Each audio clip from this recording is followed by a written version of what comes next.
పర్లేదా? ఉంటారుగా, అయితే ఓకే. యా, రుద్రసాయి గారు డిఓపి టు ప్లీజ్ స్పీక్. అందరికి నమస్కారం అండి.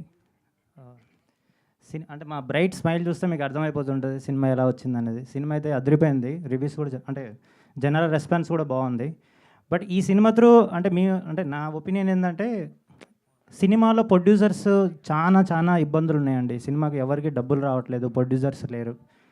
మేము చాలా కష్టపడుతున్నా కానీ మంచి డైరెక్టర్లు ముందుకు రాలేకపోతున్నారు. ఎందుకు అని అంటే ప్రొడ్యూసర్స్కి ఇంకా అంటే రావట్లేదు, మనీ పెట్టింది అలాగే పోతూ ఉంది. సో అంటే నాకేమనిపిస్తుందంటే, ప్రొడ్యూసర్ అనేటోడు ఎప్పుడు సేఫ్గా ఉండాలి, డబ్బులు రావాలి, అతను 10 సినిమాలు చేయాలని నా ఇంట్రెస్ట్.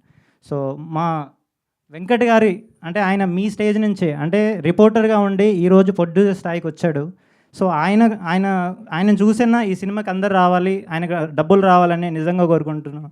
థ్యాంక్ యూ అండి, thank you very much. Thank you Rudrasai గారు, thank you very much. Ansh will speak now. అందరికీ నమస్కారం అండి.